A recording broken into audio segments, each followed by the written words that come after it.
अस्सलाम वालेकुम my students, उम्मीद है सब खैरियत से होंगे। तो आज हम क्लास 9 बायोलॉजी चैप्टर नंबर 1 पढ़ रहे हैं। ठीक है, इससे पहले जितने भी लेक्चर मैंने अपने चैनल पर अपलोड कर दिए, आप जाके देख सकते हैं। तो हमारा आज का टॉपिक है कम्युनिटी एंड बायोस्फीयर लेवल।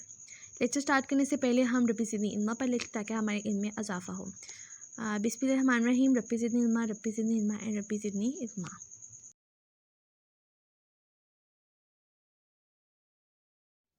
तो आज का हमारा टॉपिक है community level, level of organisation. ठीक है, इससे पहले मैंने पॉपुलेशन लेवल तक आपको कंप्लीट करवा दिए।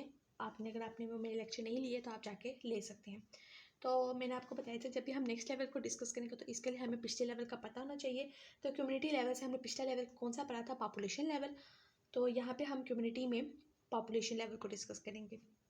तो हम देखते हैं community is an assemblage of different population. ठीक है, यहाँ पे हम डिफरेंट पॉपुलेशन को असेंबल करवाएंगे, अरेंज करेंगे, इंट्रैक्टिंग विद वन अनदर, जिनका आपस में क्या होगा? इंट्रैक्शन होगा, रिलेशन होगा। ठीक है, किनका होगा? डिफरेंट पॉपुलेशंस का, with in the same environment, एक ही जगह में इनका इंट्रैक्शन होगा डिफरेंट पॉपुलेशन का। ठीक है, यहाँ पे हमें इस डेफिनेशन में 3 बातें बताई गई हैं। डिफरेंट पॉपुलेशन हमें लेनी है, नंबर 1।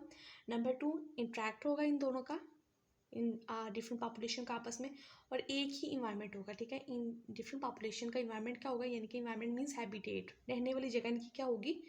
सेम इन्वायरमेंट होगा। तो इसके लिए हमारी बुक में एक मोस्ट सुटेबल एग्जांपल दी गई है फॉरेस्ट। फॉरेस्ट हमारे पास क्या है? Same environment.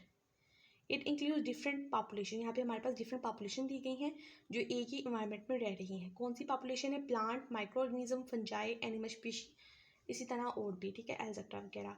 और इन पॉपुलेशन का आपस में क्या इंट्रैक्शन भी है, रिलेशनशिप आपस में इनका। ठीक है, तो या इसकी एग्जांपल क्या होगी? अ फॉरेस्ट में भी कंसीडर एज अ कम्युनिटी, हम फॉरेस्ट को कम्युनिटी कंसीडर कर सकते हैं। क्यों?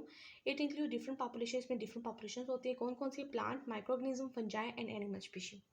ठीक है, आई होप आपको कम्युनिटी लेवल की डेफिनेशन एग्जाम्पल समझ आ गई होगी। यहाँ पे हमने क्या पढ़ा है कि यहाँ पे हम डिफरेंट पॉपुलेशन इंटरेक्ट होती है आपस में इनका, with in the same environment, एक ही इन्वायरमेंट में। ठीक है, ये इसकी बेस्ट एग्जाम्पल है। इन्वायरमेंट इनका कौन सा सेम है? फॉरेस्ट। और डिफरेंट पॉपुलेशन, प्लांट, मैक्रोनिज्म, फंजाई, इनका आपस में क्या है? इंटरेक्ट है, रिलेशनशिप है। ठीक है, इसके बाद हमने कम्युनिटी की टाइप्स देखते हैं। तो हमारी बुक में कम्युनिटी की 2 टाइप्स दी गई हैं, complex community and simple community. सबसे पहले हम सिंपल कम्युनिटी पढ़ लेते हैं। तो कम्युनिटी मैंने आपको बताया कि इसमें डिफरेंट पॉपुलेशंस होंगी जिनका आपस में इंट्रैक्शन होगा और वो एक ही इन्वायरमेंट में रहेंगी। ठीक है, सिंपल मतलब सादा कम्युनिटीज़ में होगी। ठीक है, इतनी ज़्यादा कॉम्प्लेक्स कम्युनिटी नहीं होगी, सादा सी होगी, सिंपल सी होगी। ठीक है, इसमें कम्युनिटीज़ रहेंगी। सम कम्युनिटीज़ आर, यहाँ पे क्या आएगा? कॉम्प्लेक्स, सिंपल आने। सम कम्युनिटीज़ आर सिंपल। ठीक है, आ फॉलो लो विद, ये हम एग्जांपल्स की बात में पढ़ते हैं। ठीक है, इसके लिए ना हम पहले इसकी ये एक्सप्लेनेशन को समझ लेते हैं कि यहाँ पे सिंपल कम्युनिटी पे हमारे पास लिमिटेड नंबर एंड साइज़ होता है। ठीक है, लिमिटेड मतलब यहाँ पे इसकी तादाद भी हमारे पास लिमिटेड होगी और इसका साइज़ भी हमारे पास क्या होगा? लिमिटेड होगा। यानी कि इसकी साइज़ में और इसकी तादाद में हमारे पास ज़्यादा नहीं होगा। ठीक है, हमारी जो इसकी तादाद होगी वो भी लिमिटेड होगी और साइज़ भी हमारे पास इसका छोटा सा होगा। ठीक है, इतना बड़ा साइज़ नहीं होगा। इसके अलावा ये इसकी होगी एक चीज़, and any change in biotic and abiotic factor. ठीक है, अगर इसके बायोटिक एंड एबायोटिक फैक्टर में कोई भी चेंज आता है तो वो लॉन्ग लास्टिक और ड्रास्टिक होगा, यानी कि इसके लिए बहुत ज़्यादा नुकसानदेह होगा अगर इसके बायोटिक और एबायोटिक फैक्टर में कोई भी चेंज आएगा। अब यहाँ पे बायोटिक क्या होता है और एबायोटिक क्या होता है? Biotic means living component, living organism, and abiotic, a means not and biotic means non living. ठीक है, नॉन लिविंग हमारे पास क्या होता है? हमारे पास वाटर हो सकता है, एयर हो सकता है एंड सॉइल वगैरह होगी। हमारे पास क्या है? Non living. तो अब हम इसकी एग्जांपल देखते हैं, फिर आपको ये बायोटिक एंड एबायोटिक फैक्टर की भी बात समझ आएगी। एग्जाम्पल इन्होंने हमें कौन सी दिया? Follow long with various population under it, यानी कि एक दरख्त के नीचे जितनी भी पॉपुलेशन होगी वो हमारे पास क्या होगी? Simple community. आप इसे आप खुद अंदाज़ा लगा लें कि एक दरख्त के नीचे कितनी पॉपुलेशन हो सकती है। हमारे पास एक दरख्त है, उसके किसी परिंदे ने घोंसला बनाया होगा। ठीक है, एक वो पॉपुलेशन होगी और जो उसके इर्द गिर्द रूट्स होंगे वहाँ पे कोई इंसेक्ट्स वगैरह होगा। ठीक है, यानी कि यहाँ पे जो हमारी पॉपुलेशन है उनका नंबर क्या है? लिमिटेड है, उनकी तादाद लिमिटेड है, साइज़ भी हमारे पास उनका छोटा ही है। ठीक है, इतना बड़े बड़े साइज़ के नहीं है। तो यहाँ पे अगर हम दरख्त को काट दें तो हमें पानी नहीं मिलेगा। ठीक है, एबायोटिक फैक्टर पानी है। ठीक है, वाटर हमारे पास क्या है? Abiotic factor. जब हमें पानी नहीं मिलेगा इन पॉपुलेशन को, तो जिसकी वजह से long lasting and drastic affect होगा इसकी पॉपुलेशन को। ठीक है। आई होप आपको समझ आ गई होगी सिंपल कम्युनिटी क्या होती है। सिंपल कम्युनिटी हमारे पास बहुत ही ज़्यादा सिंपल होती है। ठीक है, यहाँ पे हमारे पास जो पॉपुलेशन की तादाद होती है वो भी लिमिटेड होती है और उनका साइज़ भी हमारे पास लिमिटेड होता है। फिर इसके अलावा हमने ये देखा है कि अगर इसके ए ब्यूटी फैक्टर या ब्यूटी फैक्टर में कोई भी चेंज आता है, ठीक है, यानी कि अगर हम दरख्त के नीचे हमारे पास जो पॉपुलेशन है वो सिंपल कम्युनिटी होती है। अगर दरख्त को काट दिया जाए तो पानी नहीं मिलेगा। ठीक है, पानी नहीं मिलेगा और पानी जब नहीं मिलता तो हमारे पास ये ए ब्यूटी फैक्टर है। ठीक है, पानी हमारे पास क्या है, ए ब्यूटी फैक्टर है। तो पानी ना मिलने की वजह से लॉन्ग लास्टिक इफेक्ट आएगा, ड्रास्टिक होगा, बहुत ज़्यादा स्फीयर होगा। तो ये हमारे पास क्या सिंपल कम्युनिटी है।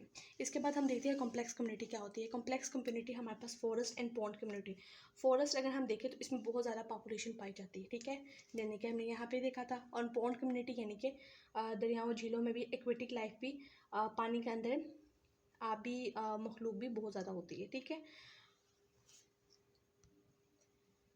तो ये जो कॉम्प्लेक्स कम्युनिटी होती है ये सिंपल कम्युनिटी से बिल्कुल ऑपोजिट होती है। ठीक है, अगर आपको इसका डिफरेंस आ जाए तो आपने इसका किस तरह से करना है, पहले तो आपने simple community and complex community का ये बताना है कि हमारे पास सिंपल कम्युनिटी में लिमिटेड नंबर एंड साइज़ होता है, लेकिन कॉम्प्लेक्स कम्युनिटी में हमारे पास इसके कोई लिमिटेड नंबर एंड साइज़ नहीं होता। ठीक है, फॉरेस्ट में हमारी पॉपुलेशन होगी उसकी हमारे पास जो साइज़ और नंबर होगा वो बहुत ज़्यादा लिमिटेड नहीं होगा। ठीक है, अनलिमिटेड होगा।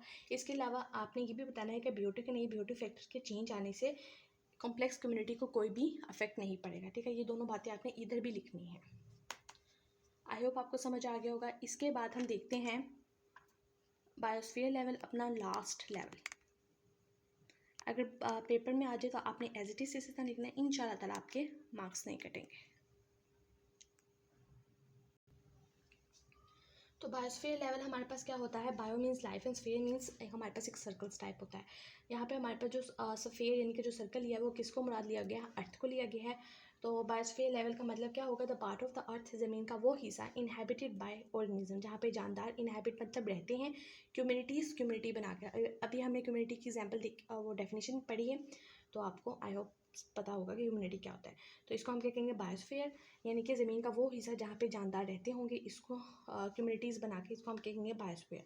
तो अगर एग्जाम में आज बहुत ज़्यादा ये इंपॉर्टेंट है, बार बार एग्जाम में पूछा जाता है, तो आपने ये इसी तरह लेना है, the part of the earth inhabited bye organism communities is now also biosphere होगा।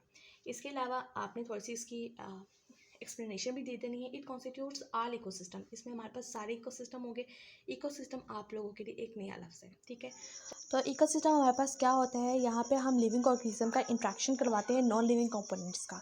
ठीक है, अब हम क्या है, लिविंग ऑर्गेनिज्म है, तो हमारा इंट्रैक्शन किसके साथ है, non living components. Non living components किस तरह के होते हैं, एयर, वाटर एंड सॉइल। ठीक है, हम एयर के ज़रिए सांस लेते हैं, वाटर मिनरल्स हमारी बॉडी के लिए बहुत ज़्यादा ज़रूरी हैं, एंड सॉइल, ठीक है, सॉइल के ज़रिए हमारी खुराकें वगैरह तैयार होती हैं। ठीक है, वो ज़रख़ीज़ होता है, इसमें हम अपनी खाद्य वगैरह डाल के अपने लिए बीज वगैरह डाल के अपनी खुराक तैयार करते हैं। तो लिविंग ऑर्गेनिज्म हम है, तो हमारे नॉन लिविंग कंपोनेंट्स के साथ इंट्रैक्शन है, तो इसकी स्टडी को हम क्या कहेंगे, इकोसिस्टम। बायोस्फीयर को हम दूसरा नाम भी देते हैं zone of life on earth. ठीक है, तो ये हमारा लास्ट लेवल भी कंप्लीट हो गया। आई होप आपको समझ आ गया होगा। अगर आपको लेक्चर समझ नहीं आया तो प्लीज़ वीडियो को पॉज करके देखें, इंशाल्लाह ताला आपको समझ आ जाएगा। साथ साथ आपने नोट्स भी बनाते जाना है ताकि आपको एग्जाम में किसी तरह की भी मुश्किल ना हो।